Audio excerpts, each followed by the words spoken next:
Hi there, it's another Thursday, good folks, and I just wanted to drop in to say hi. Hope your Thursday has been going great, as usual, and that's my usual hope for all of you is that your Thursday's going well and that you've been having a great week, and of course, as we head into the weekend, that you'll have a great weekend. So, what do I want to share with you today? I was thinking about a time when, I had been following some people on social media and their fitness journey, their lifestyle journey, and just honestly, if I'm being real with you, comparing and thinking to myself, gosh, I'm not so sure I want to do that. I'm not so sure I want to, because in my mind, I had determined that the measures that they had implemented were extreme. But what it really was is, I was uncertain of how I could get there.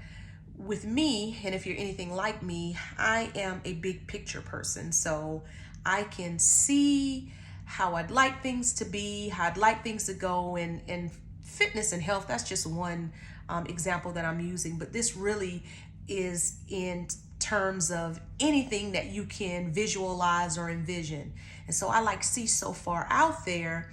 And when it's time to dial it back, because you got to start somewhere to get where you're trying to go, then I would get tripped up. And so I was watching these people from afar in admiration of the time, effort, and commitment and the results that they were seeing from the hard work, and was wondering how I could get there. And let me just tell you, comparison is useful. My whole goal is I try to help people understand that even those things that we sometimes view as negative, that you can really flip the script and change your perspective. It's all in how you view things. And really, a number of things are neutral until you give meaning to it. And so comparison is one of those things, right? It can be good, it can be bad.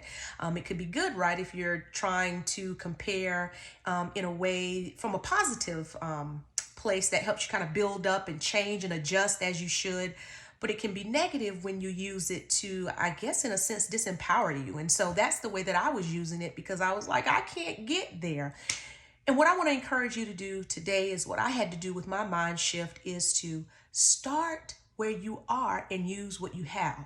So, right, I might not have been in the position at that moment to get there and become some fitness guru and fitness buff. And to be honest, that wasn't really anything that I wanted to do to begin with. I just wanted to be healthy and whole. I was an active child. I played sports in high school, basketball, track, and I've worked out throughout my adult life, and encountered some injuries that set me back a bit and became discouraged with that. I started wearing those injuries as a badge, or I adapted it to be a part of my identity. And so I allowed those things to kind of stall me, because really and truly it was trying to figure out how I could work from the place that I found myself and how to use what I had. And that's what I had to do. I had to figure out what worked for me, and I had to implement and do baby steps until I got to a point where I was comfortable with the results that I was seeing. And so I want to encourage you this day to start where you are, wherever that might be.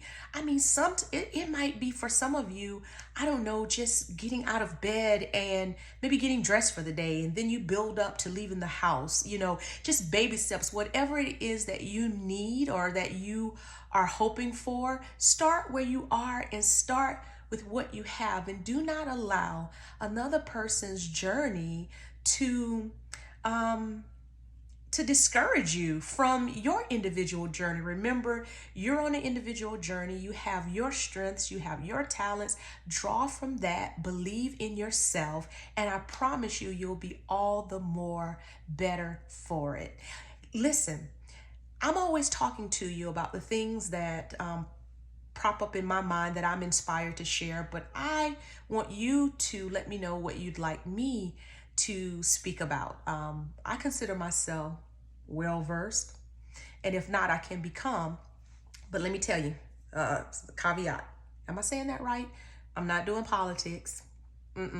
I'm not talking about anything that's divisive. I'm not interested in that. I think by now, if you've been listening to my videos, my goal is to uplift, empower, inspire, and encourage. And I am not really interested in fostering conversations that are divisive. And let's be real. Most people, when they want you to address a hot topic, they're really trying to get you to help other people kind of buy into what they believe, and I'm not really interested in that. I'm really interested in helping to foster healthy dialogue, healthy conversation, and things that are going to move us forward together and not backwards and separate. There are already enough people doing that. So leave me some comments. Let me know some things, maybe some challenges, some struggles, some mindsets or patterns that you want to shift, and I'll do my best to address them. As always, may your day end well, continue well, end well, and may your weekend be blessed and bright just as you are. Have a good one.